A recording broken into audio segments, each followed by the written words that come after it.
जय भीम साथियों, आज हम बैठे हैं राष्ट्रीय दलित पिछड़ा वर्ग रजिस्टर्ड भारत के चंडीगढ़ प्रदेश के अध्यक्ष मान्यवर श्री नरेश तांग जी। और आज हमारी ख़ास बातचीत नरेश तांग जी से ये रहेगी कि इनका संगठन काफ़ी देश के अंदर काम कर रहा है, प्रांतों में काम कर रहा है, किस प्रकार की इनकी कार्रवाई है, क्या सोचते हैं शहर के लिए, क्या काम करने के लिए इन्होंने जज्बा अपने दिल के अंदर रखा हुआ है। तो मैं बात करता हूँ नरेश तांग जी से। सर, आपका जो संगठन है वो शहर के अंदर किस प्रकार की सुविधाएं या किस प्रकार के कार्य कर रहा है राष्ट्रीय दलित पिछड़ा वर्ग?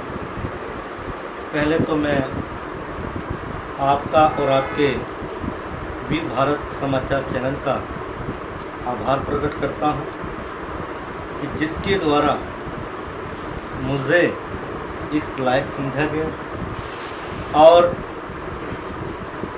वीर भारत समाचार के लिए भी मैं परमात्मा से प्रार्थना करता हूं कि इस चैनल को दिन दुगनी रात चौगुनी तरक्की दे। और जैसे कि आपने मेरे से पूछा, राष्ट्रीय दलित पिछड़ा वर्ग भारत एक उस संगठन का नाम है जिसमें समस्त दलित और जो पिछड़े वर्ग के हैं, जो SC ST में आते हैं, अधिकतर दलित सिर्फ SC वर्ग को ही कहा जाता है और जो ST वर्ग के लोग हैं वो अपने आप को दलित कहने में गुरेज करते हैं। लेकिन हमारे राष्ट्रीय अध्यक्ष माननीय प्रदीप सिरसवाल जी संभल उत्तर प्रदेश से, उन्होंने बहुत ही मंथन करने के पश्चात ये नाम 2014 के अंदर सुझा है और आज मुझे इस संगठन में मैं इसके लायक बना हूँ और चंडीगढ़ में प्रदेश अध्यक्ष का मैं दायित्व निभा रहा हूँ। राष्ट्रीय दलित पिछड़ा वर्ग भारत समूह दलित वर्ग और पिछड़े वर्गों को लेकर चल रहा है और इसका मेन उद्देश्य जो भारत सरकार, कोई भी सरकार है सेंटर में, भारत सरकार की जो दलित उत्थान के लिए पॉलिसियाँ आती हैं वो सरकारी कागजों तक ही रह जाती हैं। कितने प्रदेशों में आपका संगठन सक्रिय है? इस समय मेरा जो संगठन राष्ट्रीय दलित पिछड़ा वर्ग भारत वो 16 प्रांतों में कार्य कर रहा है।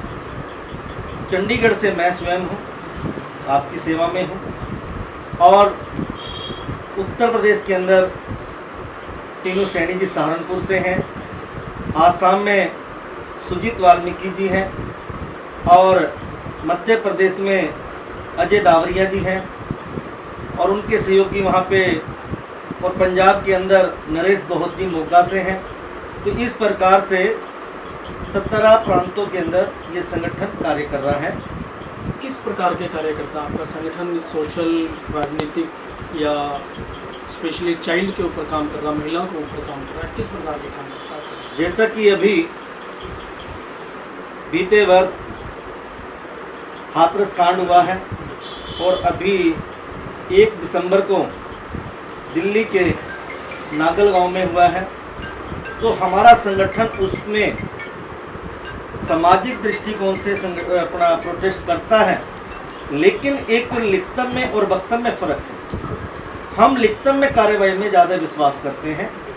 जब बहन मनीषा का जो दुर्व्यवहार हुआ, उसका दुष्कर्म करके कुछ स्वर्ण जाति के लोगों ने उसको जिंदा जला दिया गया, पुलिस की मिली भक्ति के द्वारा उसके गांव में उसके परिजनों को नहीं मिलने दिया, उसकी बॉडी को भी नहीं दिया गया।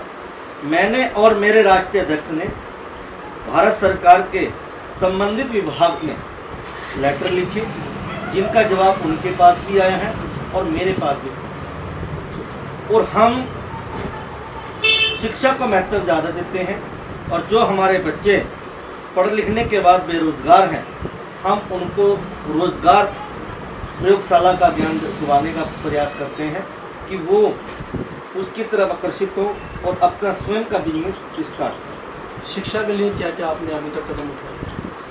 हमने उत्तर प्रदेश के अंदर संभल में और मुरादाबाद में एक लाइब्रेरी खोली हुई है, एक प्रयोगशाला खोली हुई है, जहाँ पे हमारे बच्चे जो अपने खासकर दलित वर्ग के हैं, और उसमें कुछ बच्चे जो लड़कियां खासकर जो सिलाई का, कढ़ाई का, कंप्यूटर का, वो संभल के अंदर कोचिंग सेंटर चल रहा है।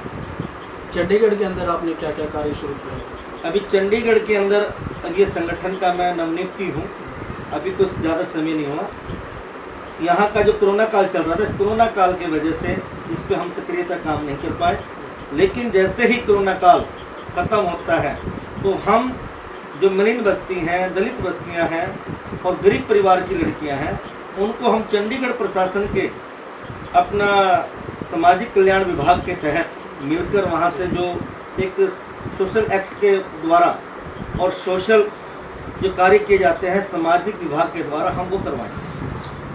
आप जिस वार्ड में रहते हो, चंडीगढ़ सेक्टर 25 के अंदर आपका 16 नंबर वार्ड आता है, आपके वार्ड के अंदर किस प्रकार के कार्य होने चाहिए थे और जो नहीं हुए, इसके ऊपर आपकी क्या टिप्पणी है?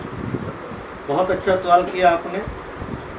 मैं चंडीगढ़ का ही निवासी हूँ और चंडीगढ़ में ही मेरा जन्म हुआ, और इस सेक्टर 25 जो कि मेरी मातृ भूमि है, जहाँ मैंने बचपन बिताया और आज जवानी के हूँ और बुढ़ापे की तरफ कदम रख रहा हूँ। इस 6 दिसंबर 1996 को यहाँ पे नगर निगम के पहले चुनाव हुए, जो कि बीजेपी के यहाँ पार्षद थी ये अपना हीरा नेगी जी। उसके पश्चात 2006 के अंदर अपना चुनाव हुए तो यहाँ से जीती शीला फूल सिंह जी। 2011 में फिर चुनाव होते हैं नगर निगम के, तो यहाँ के जो कांग्रेस पार्टी का मौजूदा प्रदेश अध्यक्ष हैं सुभाष चावला जी, वो जीतते हैं। मैं कटाक्ष करना चाहता हूँ खुले शब्दों में कि इन्होंने 15 साल या 20 साल के पीरियड काल के अंदर कहीं भी कॉलोनी सेक्टर 25 का कोई विकास कार्य नहीं किया। किस प्रकार का विकास चाहते हो आप, या क्या होना चाहिए था, क्या नहीं हुआ, क्या चाहते हैं आप? सन 2002 के अंदर 10 दिसंबर सन 2002 के अंदर चंडीगढ़ प्रशासन के द्वारा जो ये बेचारे हमारे झुग्गी झोपड़ियाँ जिसमें हमने अपना जीवन व्यतीत किया है, इसको तोड़ दिया गया था। उसके बाद सर्वे जो होने थे वो पूर्ण रूप से नहीं हो पाए। आज 18-20 साल हो चुके हैं, ये बेचारे यहीं पे पड़े हैं। मैं चाहता हूं कि जब हमें मकान दे दिए गए, हमें जगह दे दी गई, तो मैं चंडीगढ़ प्रशासन से पूर्ण जोर से निवेदन करता हूं कि ये जो बेचारे हमारे भाई लोग हैं, इनको भी पुनर्वास करके, जैसे कि सेक्टर 56 में, सेक्टर 49 में, सेक्टर 38 वेस्ट में, और अभी जो मकान मिले हैं मुलवा के अंदर, वहाँ पे अभी भी मेरे हिसाब से सैकड़ों की तादाद में खाली मकान हैं। जिनका राइट बनता है उनको जल्द से जल्द इनका पुनर्वास किया जाए, ये भी अपनी खुशहाल और पक्की छत के नीचे अपना जीवन व्यतीत कर सकें। 15 अगस्त के उपलक्ष्य में आप देशवासियों को क्या कहना चाहेंगे? 15 अगस्त एक कुर्बानी का दिवस, 15 अगस्त एक स्वतंत्रता का दिवस। कुर्बानी मैंने इसलिए बोली क्योंकि जो हमारे महापुरुष, वो क्रांतिकारी वीर कुर्बानी ना देते तो आज हम इस देश में आज़ादी से ना रह पाते। सौभाग्य है मेरा कि मैं कल उस जगह पे जाके आया हूँ जहाँ पर 45 दिन शेरे आज़म भगत सिंह जी को जेल में रखा गया। मैं उनकी उस जेल में भी जाके आया हूँ, और वहाँ पे एक धार्मिक स्थल है, किसी पीर बादशाह का है, जहाँ पे वो नतमस्तक होते थे, और उस जगह पे मैं जाके आया हूँ। आज भी वो गिलास, वो थाली मौजूद है जो अंग्रेजी काल में 1931 के अंदर वहाँ पे वो रहे, और उनको जब फांसी दी गई तो वहीं से ही उनको जानकारी हुई कि यहाँ पर मेरा फांसी का समय आ गया। तो मैं उस स्थल पर नमन करके आया हूँ कि मैं उस क्रांतिकारी वीर की जो कारावास स्थली है, मैं उस पर नमन करके आया, जिसने इस देश को आज़ाद कराने के लिए उस काट कोठड़ी के अंदर, उस कारावास के अंदर अपना जीवन व्यतीत करा। और मैं इस 15 अगस्त को एक पर्व का नाम दूंगा क्योंकि ये पर्व हमारा स्वतंत्रता का पर्व है। इसको हम झंडा तो हम अपना तिरंगा फहराते हैं, लेकिन हमें जाति पात से मुक्त होकर एक सद्भाव की भावना से इसको मनाना चाहिए।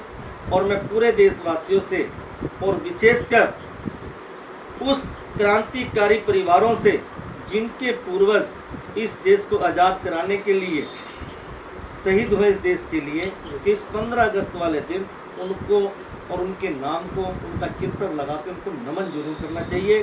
क्योंकि आज की जो राजनीति है उन क्रांतिकारी वीरों को भूल गई है, सिर्फ एक अपना राष्ट्रीय ध्वज फहराने के लिए, अपनी चमकाने के लिए आते हैं, ना कि वो राष्ट्रीय ध्वज को सलाम करने के लिए आते हैं। ये थे हमारे साथ चंडीगढ़ प्रदेश के अध्यक्ष राष्ट्रीय दलित पिछड़ा वर्ग के खास बातचीत अजमेर कुमार, कैमरामैन अशोक चौहान।